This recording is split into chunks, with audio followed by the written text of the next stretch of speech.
Yeroo ammaa kana namoonni baay'een Poppo.Live irraa qarshii guddaa akka argachaa jiran hundi keessan dhageessanii jirtu jedhee yaada. Anis viidiyoo kanaan Poppo.Live maal akka ta'e, haala kamiin akkaawuntii isaa akka banattan, akkasumas immoo qarshii haala kamiin akka achirraa argachuu dandeessanii fi qarshii argattan sana immoo haala kamiin akka baafachuu dandeessan kanaan isinitti agarsiisu ta'a. Viidiyoo gadhumaatti dhaggeeffachuu hin dagatina. Kana malees immoo Poppo.Live dhaan wal qabatee wantoota gaafii isinitti ta'e kamiyyuu koomantii irra naaf kaa'uun ani immoo kanan isiniif deebisu ta'a. Gara viidiyoo keenyaa adeemu.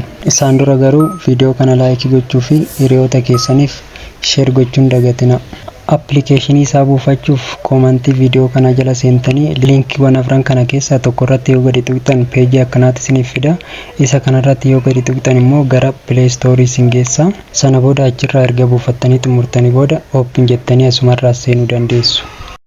Kana booda haala kanaan isiniif fida. Asitti login with Google jettanii seenuu dandeessu yookaan immoo Facebookidhaan seenuu dandeessu yookaan immoo ishee tana gadi tuqxanii bilbila keessaniin imeelii keessaniin illee seenuu dandeessu. Ani amma fakkeenyaaf Googleidhaan seenuu waan barbaadeef Google irratti gadi haa tuqu. Isaan dura garuu iddoo tana gadi tuqxanii raayit irratti gochuu qabdu. Ergasii booda haala kanaan ani imeelii kiyyaan yookaan Google akkaawuntiidhaan seenuu waan barbaadeef haala kanaan naaf fida. Google akkaawuntii tokkoo fi isaa ol yoo qabaattan iddoo kanatti Google akkaawuntii keessan hundumaa isiniif fida. Isaan keessaa kan ittiin banachuu barbaaddan irratti gadi tuqxu. Ergasii booda haala kanaan isiniif fida. Agiri jettuuni. Amma immoo peejii akkanaatti isiniif fida. Yeroo peejii akkanaa isiniif fide iddoo kanatti piroofaayilii keessan irra galfachuu qabdu. Asitti immoo maqaa keessan itti barreeffattu. Iddoo lammaffaa kanatti immoo umurii keessan itti barreeffattu. Umurii keessa yeroo itti barreessitan waggaa 18 fi isaa ol gochuu yoo guuttan baay'ee filatamaadha. Isa sadaffaarra kanarratti immoo biyya keessan itti guuttu. Ishee sana yoo gadi tuqxan iddoo sarchii wayii isinii dhufa. Achitti Itoophiyaa kan jedhu barreessitan isiniif dhufa. Isarratti gadi tuquu qofa.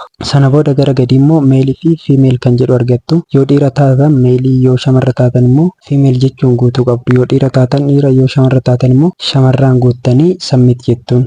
Ergasii booda peejii akkanaatti isiniif fida. Amma Poppo akkaawuntii banattanii jirtu jechuudha keessisaa. Kana fakkaataa. Amma immoo akkaawuntii keessan veerifaayi gochuu waan qabdaniif iddoo tana iddoon irra mare tana laayif kan jettu tana gadi tuqxanii akkaawuntii keessan veerifaayi gochuu qabdu. Yeroo isa gadi tuqxan haala kanaan isiniif fida. Iddoo kana upload a photo of yourself kan jedhu kana suuraa keessan kan dhiyeenya kana kaatan yookaan immoo kan qulqullina qabu suuraa fuula keessan ammaa waliin wal fakkaatu yoo olfattan baay'ee filatamaadha. Isa lammaffaa start to certificate jedhu kanarratti immoo gadi tuqxanii fuula keessan iskaanii godhee waa fudhatuuf gara gadii akka mallattoo ashaangulliitti wayii yookaan adurree wayii gara isheen garagalteetti fuula keessan garagalchitanii yoo ishiin ol jette ol jettanii yoo ishiin gara bitaa fi gara mirgaatti jettu garuma ishiin garagarteetti garagartanii fuula keessan iskaan gochuu qabdu jechuudha. Kana yeroo gootan iddoo ifti jirutti yoo gootan baay'ee filatamaadha. Akka isinitti mul'atu jechuudha. Sana booda erga sana xumurtanii akkaawuntiin keessan veerifaayi ta'eera jechuudha. Amma immoo namoonni ana waliin hojjechuu barbaadan yookaan maamila kiyya ta'uuf iddoon ani irra mare kana tuqxanii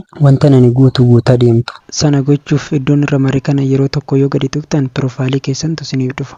Sana booda gara jala my agent kan jedhuun jira. Isarratti yeroo tokko gadi tuqxu. Ergasii booda haala kanaan isiniif dhufa. Iddoo kana iddoon irra mare kana please enter agent kan jedhu kanatti lakkoofsa ani guutu kana guuttan isinis 50 99 60 78 erga guuttani booda gara jalaatti maqaan kiyya isiniif dhufu cheekii erga guuttani booda gara jalaa please enter kan jedhu kanarratti yeroo tokko gadi tuqxu. Erga tuqxani booda confirm jettuuni. Sana booda haala kanaan congratulations isiniin jedha. Erga haala kanaan xumurtani booda osoo waa biraan tuqin gara olii ishee tana tuquun gara duubatti deebitu. Erga gara duubatti deebitanii booda ana argachuuf maal gootu? Iddoo sarchii tanarratti yeroo tokko gadi tuqxanii lakkoofsa dura barreessitan san iddoo kanatti barreessuun sarchi taasistu. 50 99 60 78 erga barreessitanii booda piroofaayiliin kiyya gara jalaatti isiniif dhufa. Lakkoofsicha barreessitanii yeroo sarchii gootan piroofaayilii sanarratti gadi tuqxanii iddoo onlaayinii jettu kana yeroo ani paartii irra jiruu fi laayivii irra jiru achitti paartii yookaan laayivii isiniin jedha. Yeroo ani laayivii yookaan paartii irra jiru ishee sana gadi tuqxanii dhuftanii barumsas ta'ee akkasuma gaafii garaagaraa waa'ee pilaatfoormii kanaatis wantoota gaafii isinitti ta'e kamiyyuu na gaafachuu dandeessu. Kana malees immoo iddoon irra maraa jiru kana mallattoon piroofaayilii wayii ni jirti. Ishee sana gadi tuqxanii fooloo na gochuun yeroo ani paartii yookaan laayivii irra jiru notifikashinii isiniif gala. Yeroo ani paartii yookaan laayivii irra jiru notifikashinii waan isiniif galuuf notifikashinii sana gadi tuqxanii dhuftanii barumsa isin barbaachisu yookaan gaafii wantoota gaafii isinitti ta'e dhuftanii gaafachuu dandeessu. Erga haala kanaan akkaawuntii keessan sirreeffattanii xumurtanii booda Poppo.Live'n peejiin isaa keessa isaa kana fakkaata. Isaan kunniin namoota laayivii keessa ta'anidha. Inni kun laayivii jedhama. Ishee kana yoo gadi tuqxan namoota laayivii irra jiru argattu. Ishee tanarratti yoo gadi tuqxan immoo namoota paartii jedhama. Namoota paartii irra jiru argattu jechuudha. Isaan kun martuu namoota paartii irra jiranii. Isaan kana keessa tokko irratti gadi tuqnee yoo ilaalle fakkeenyaaf isaan kunniin amma namoota paartii irra jiranidha. Kun akkuma argaa jirtan hundi isaaniitu namoota paartii irra jiranidha jechuudha. Isaan kanneen akkuma argaa jirtan. Kanaaf inni kun paartii jedhama. Inni biraa immoo ishee tanarratti yoo gadi tuqxan immoo isheen tun immoo akkuma pilaatfoormii kanneen biroo ishee tanana iskuweeran jettu tanarra noo geessan suuraa ilaaluu dandeessu asirraa. Akkuma feesbuukii, akkuma instaagiraamii asirraa suuraa ilaaluu dandeessu. Isinis yoo feetan asirratti upload gochuu dandeessu jechuudha. Footoo keessan ishee tana tuqxanii jechuudha. Ishee sana yoo gadi tuqxan haaluma kanaan isiniif fida. Haala kanaan suuraa keessan filattanii poost gochuu dandeessu jechuudha. Suuraa keessan viidiyoo yoo barbaaddan immoo iddoo kana viidiyoon jettu ni jira. Ishee sanarratti yoo gadi tuqxan viidiyoo ilaaluu dandeessu. Akkuma argaa jirtan TikTokii yookaan YouTube akkasuma Instagram irraa illee ofii keessaniifis immoo kan mataa keessanii create gootanii asirratti upload gochuu dandeessu jechuudha. Viidiyoo upload gochuuf immoo ishee tana yoo gadi tuqxan iddoo kana viidiyoon jedhu ni argattu. Ishee sana gadi tuqxanii viidiyoo keessan upload gochuu dandeessu jechuudha. Akkuma argaa jirtan viidiyoo isiniif fida. Viidiyoo upload gochuu dandeessu jechuudha. Isa kana inni biraa immoo iddoo kanatti immoo miseejii yookaan notifikashinii garaagaraa iddootti ilaallattanidha. Achi keessa seentan miseejii keessan kan nama waliin haasoftan kan pilaatfoormichi notifikashinii garaagaraa isiniif ergu iddoo kanatti isiniif fida. Inni kun immoo iddoo piroofaayilii keessanii fi siitingii garaagaraa itti sirreeffattanidha. Isa keessa yeroo seentan haala kanaan kooyinii fi poointii keessan isiniif fida. Maqaan keessan illee siitingiiwwan baay'een as keessa jiru jechuudha. Poppolaayiviin keessi isaa kana fakkaata. Asumarraa wanti isinitti agarsiisuu barbaadu iddoo kana kooyinii fi poointan jedhu jira. Isaan kunniin lamaanuu qarshiidha. Qarshii ta'uu isaan immoo poointan jedhu kanarratti yeroo tokko gadi tuqxan haala kanaan isiniif fida. Withdraw now jedhu kanarratti yeroo tokko gadi tuqxan immoo haala kanaan poointii keessan gara doolaaraatti isiniif jijjiira jechuudha. Akkuma argaa jirtan inni kun doolaara. Doolaara kana baafachuuf immoo ishee tana al tokko gadi tuqxanii akkuma argaa jirtan asirraan baafachuuf Abisiiniyaa baankiin hin jira, Awaash baankiin hin jira, Komershaal baankiin illee, Teelee birriin illee hin jira, akkasuma waaleetii Baayinaansii jedhamu illee hin jira. Isaan kanneeniin baafachuu dandeessu jechuudha. Qarshii keessan poointiin kun yeroo doolaarri kun yeroo doolaara 10 isiniif guute yookaan immoo poointiin kun yeroo 100 isiniif guute. Haala kanaan poointii keessan gara qarshiitti jijjiirrachuu dandeessu. Inni biraa immoo kooyinii haala kamiin arganna kan jedhu immoo iddoo laayivii kanatti duubatti deebitanii akkuma argaa jirtan isaan kunniin namoota laayivii irra jiranidha. Dhiironni laayivii seentanii kooyinii argattan hin jiru. Shamarran garuu laayivii yeroo seentan sa'aatii tokko seentanii yookaan sa'aatii tokko keessa seentanii naannoo kooyinii 1000 argattu. Yoo haaraa taatan immoo sa'aatii 2 fi isaa ol yookaan sa'aatii 3 teessanii haga torbee tokko yookaan haga bultii 3 naannoo kooyinii 10,000 argattu jechuudha. Laayivii mataa keessanii banattanii isa san immoo haala kamiin bananna kan jiruuf ishee tanarratti gadi tuqxanii ergasii booda haala kanaan isiniif dhufa. Sana booda yeroo haala kanaan isiniif dhufe ishee tana suuraa irra olfachuu barbaaddan irratti gadi tuqxanii suuricha irra olfattu. Iddoo kana immoo waanuma barbaaddan maqaa keessanis ta'uu danda'a, waa biraas ta'uu danda'a, waanuma feetan iddoo kanatti barreessitanii ergasii booda chaatingii kan jedhu irraan geessanii chaatingii kan jedhu irraan geessanii erga chaatingii kan jedhu irraan geessanii booda go live jettanii laayivii seenuu dandeessu. Paartis immoo haaluma saniin iddoo kanatti maqaa keessan barreessitanii asittis immoo suuraa keessan waan irra olfachuu barbaaddan san irra olfattanii ergasii booda teessoodha kuni isa kana yookaan kanarraan geessanii sana booda hold paartiin jedhu irraan geessanii paartii mataa keessanii banachuu dandeessu jechuudha. Haala saniin isa kana isaan kun akkuma argaa jirtan namoota paartii irra jiranidha. dhiirri paartii kana keessa daqiiqaa 15 taa'ee kooinii 200 argata. Shamarran immoo sa'aatii 2 taa'anii kooinii osoo hin taane poointii 1600 argatu jechuudha. Isaan kana keessaa fakkeenyaaf tokko irratti gadi tuqee isinitti agarsiisu. Akkuma argaa jirtan isaan kunniin martuu namoota paartii irra jiranidha. Isa kanarratti gadi tuqee isinitti agarsiisu. Tole akkuma argaa jirtan isa inni kun paartiidha. Isa kanarra shamarrantu taa'a. Teessoo kalarii akkanaa qabu kanarra kun shamarraniiti. Isaan kun immoo kan dhiirotaati. Kan kanarra dhiirotatu taa'a. As keessa dhiironni daqiiqaa 15 ta'anii kooinii 200 argatu jechuudha. Kooinii 200 sana yeroo daqiiqaa 15 ta'an notifikashiniin hin galaa fi isa saneessa keessa galanii fudhatu. Iddoo tana sarara 3 tana gadi tuqxanii riwaardii kan jedhu ni argattu. Riwaardii irratti gadi tuqxu. Sana booda haala kanaan ani waanan fudhadhee jiruuf malee osoo nan fudhachuu baadhee gara jalaa kanatti naannoo kanatti yoo daqiiqaa 15 teessan iddoo kanatti isiniif fidee riisiif jedhiin isiniin jedha. Riisiif jettanii fudhattu. Yoo immoo daqiiqaa 15 hin teenye iddoo kanatti goo kan jedhu isiniif dhufti.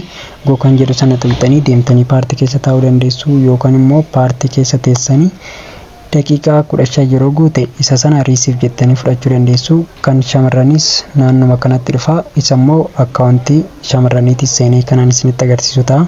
Ammaaf kan dhiiraa kana fakkaata.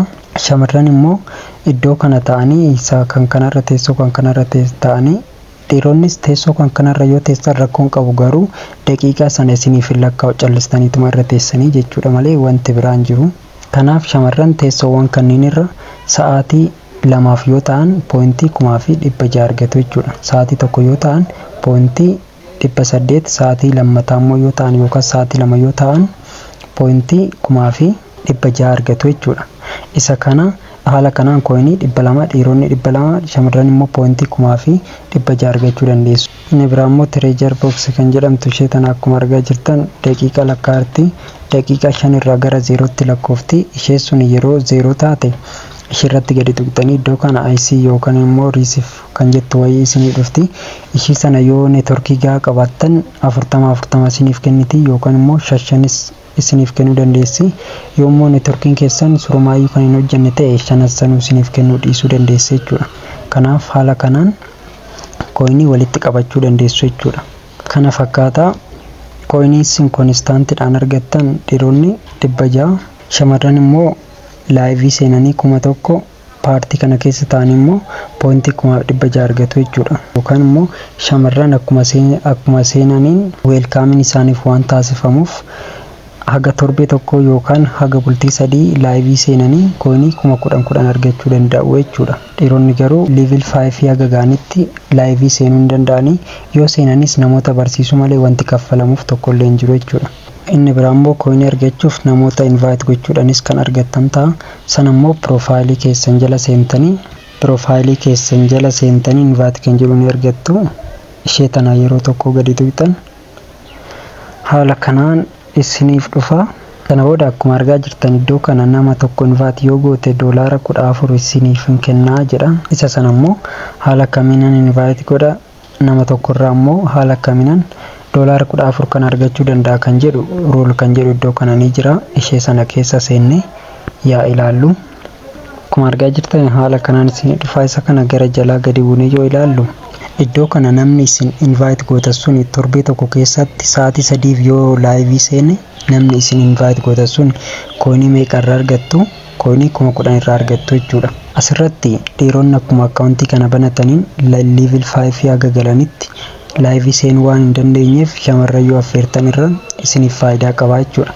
Kanaaf namni isin affeertan sun torbee tokko keessatti sa'aatii 3 yoo laayivii isiniif seene kooinii 10,000 irraa argattu. Torbee tokko keessatti sa'aatii 5 yoo laayivii seene immoo kooinii meeqa irraa argattu? Kooinii 10,000 irraa argattu walitti daachaa deemtu. Kanaaf torbee tokko keessatti sa'aatii 5 yoo laayivii seene kooinii 20,000 irraa argattu jechuudha. Torbee tokko keessatti sa'aatii 8 yoo laayivii seene namni sun kooinii 10,000 irraa argattu. Ammas walitti kooinii 30,000 ta'a jechuudha.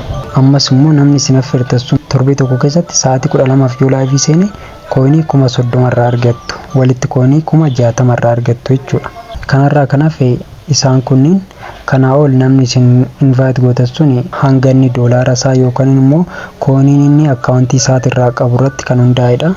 Kanaaf namni isin invite gootan sun ji'a tokko keessatti kooniin isaa naannoo doolaara 20tti kan dhiyaatu ta'e yookaan immoo giiftii naannoo doolaara 20 kan fudhatu yoo ta'e koonii 10,000 argatturraa isa ammas walumatti dhiyaachaa deemtu koonii 70 ta'a jechuudha. Namni isin invite gootan sun immoo kooniin isaa naannoo doolaara 50 kan bitu yoo ta'e ji'a tokko keessatti koonii meeqa argattu? Koonii 20 argattu. Ammas walumatti dhiyaachaa deemtu jechuudha. Koonii 70 irratti 20 dhiyaa deemtu. Isa kanammoo akkuma argaa jirtan doolaara 100 jedha ji'a tokko keessatti. Isa kanammoo akkuma argaa jirtan namni isin invite gootan sun ji'a tokko keessatti doolaara 200 sochoosuu kan danda'u yoo ta'e isin koonii 30 argattu jechuudha.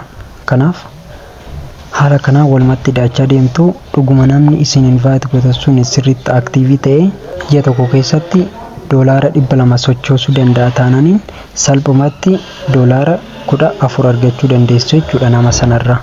Yookaan garuu inni doolaaraa kun kan ulfaatu yoo ta'e namni isin invite gootan sun ji'a tokko keessatti akkaawuntiin isaa doolaara 100 kan sochoosu yoo ta'e yookaan immoo koinii doolaara 100 bitu namaaf giiftii kennuu fi giiftii fudhachuu kan danda'u yoo ta'e ammas koinii 20 argattu jechuudha. Kana walumarratti dhiyaachaa deemtu. Isaan kanneen isaa gadi koinii 60 argachuu dandeessu xiqqaate. Koinii 60 jechuun doolaara 6 salphumatti irraa argachuu dandeessu jechuudha.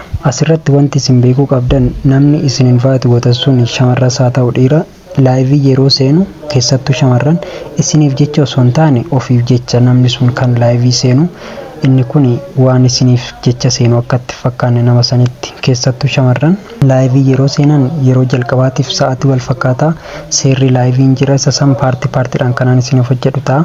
Isa san seera sana cabsuu osoo hin cabsin seera laayivii teenyan haga torbee tokkootti kan isin koinii 60 irraa argattan isheen garuu torbee tokkoof seera sana osoo hin cabsin osoo laayivii seentee sa'aatii 2 fi isaa ol yookaan sa'aatii 3 teesse naannoo koinii 70 argatti yoo xiqqaate torbee tokko keessatti jechuudha. Isa kana amma immoo haala kamiin nama invite gochuu dandeenya kan jedhu ishee tana al tokko gadi tuqxanii haala kanaan isiniif dhufa. Isaan kunniin afranuu liinkii keessanii sababni inni afur ta'ee fi akka tasaa siistama ta'uu danda'a neetworkii illee ta'uu danda'a tokko yoo dide kan itti aanuun akka namni sun liinkicha fayyadamee buufatuuf afran kun isiniif kennamee jechuudha. Fakkeenyaaf isa kana namaaf ergitanii inni kun akka tasaa yoo nama saniif hojjechuu dhiise isa kanaan illee buufachuu danda'a. Kunis isinumaaf lakkaa'a. Isaan lamaan sun yoo didan immoo isa kanallee tuqee yoo buufate invite gochuun keessan komishiniin kan isiniif lakkaa'amu ta'a jechuudha. Fakkeenyaaf sheeran jettu tana al tokko gadi tuqxan akkuma argaa jirtan Facebook irratti illee nama arguu dandeessu, miseenjeriidhaan irree WhatsApp illee laayinan jedhu kanaan illee Instagramiidhaan illee erguu dandeessu. Akkasuma immoo koppii linkan jedhu kana koppii gootanii sooshaal miidiyaa garaagaraatiin namootaaf erguu dandeessu. Yookaan immoo moor kan jedhu kana tuqxanii isaan kanneen keessaa kan barbaadaniin namootaaf erguu dandeessu yookaan nama affeeruu barbaaddan sana affeeruu dandeessu jechuudha. Kanaaf isa kana fakkaataa Poppo laayiviin viidiyoowwan itti aanan immoo haala kamiin yeroo gabaabaa keessatti akka milkaa'uu dandeessanii fi wantoota isin barbaachisu kamiyyuu kanaan isiniif hojjedhu ta'a. Har'aaf viidiyoon kun gahaadha. Viidiyoo itti aanuun hanga wal agarrutti nagaa.